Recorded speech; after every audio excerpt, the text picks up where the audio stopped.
Hey guys, my name is Scoby and welcome back to another video. In today's video, I'm going to be showing you how to manage a copyright claim on YouTube. I'm going to be showing you a couple of different options you can do to remove it and how best to follow up with this action. Let's jump right into this.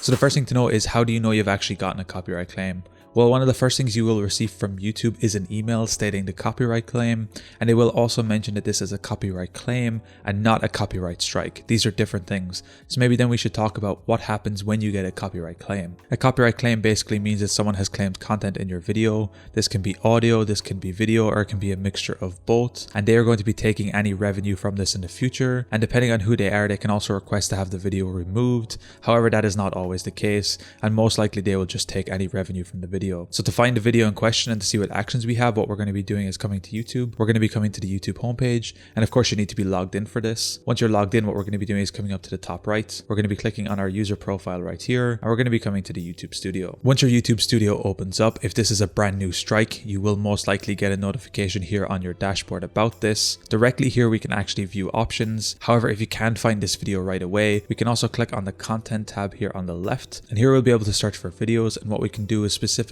search under the restrictions tab until we find a video that says copyright claim. So again, you can hover over this, and again we can click here to see details, which I'm going to be doing here again. Now once we open this up, we will actually get to see some more details. We will see how it affects your channel. In this case it's not affected. How it affects your visibility. In this case my video is scheduled, so I can't actually do anything in this regard. And then finally we can see monetization. In this case my video is ineligible for monetization because there's a copyright claim on top of it. Below this then we can see the list of the content that is actually being copyright claimed, or if there's multiple pieces of copyright claims inside of this, which is also possible. These will all be listed out below this. In this case you can see it is this right here. We can see here below when the content has been found, so from 850 to 918, and we can see here the copyright owner's policy is monetized in some territories, and we can also see the copyright rights right here. Now with this we do have a couple of actions. So at this point there's nothing stopping you actually removing or deleting your video, removing this copyright audio piece with something else, and then simply re-uploading it to YouTube. That is one totally possible solution, and if that makes sense for you, that might be a good way to go, especially if you're in a situation like me where your video is scheduled, it has not gone live yet. This might be the best case, and it's actually something I'd recommend in most cases if possible. However, thankfully with YouTube we actually have a couple of built-in options in YouTube that can be a bit better. We can trim out segment, which is actually going to remove this segment of audio, so it'll no longer be in the video, and it'll take a couple of hours for this to come into effect, and then this section of the video will be removed, hence removing the copyright claim. You can replace the song, which is going to take this small section of audio and allow you to replace it with any of the music from the YouTube audio library. So you can use any of the free non-copyright music from YouTube to replace and put on top of this, again removing the copyright claim. The next option we have then is mute the song. So again, it's simply going to mute the audio from this timestamp to this timestamp. This might be suitable in some cases. However, completely removing the audio might make it worse, especially if it's going to be for a long section of the video. And then the last thing you can do, depending on if you have rights to the audio, is to dispute it. So I would only do this if you're 100% sure you have the rights to use this type of content. So in my case, I do not, so I'm not going to be disputing it. However, if you dispute a claim and the moderator decides in favor of the other party, you may receive a copyright strike on your channel, a legitimate strike this time, not just a copyright claim, which can have significant effects on your channel. So that is something to keep in mind. So here are the few different types of options you can do once you get a copyright claim. Now the options might be slightly different if you upload a video that is copyright claimed. You might not have all of the exact same options here as well. So that is something to keep in mind. I've never actually had a video claim. However, I believe audio claims are much more common anyway. So these are some of the most common things that you can do and how to actually effectively go about doing it. Anyway guys, those are the possible solutions once you get a copyright claim on YouTube.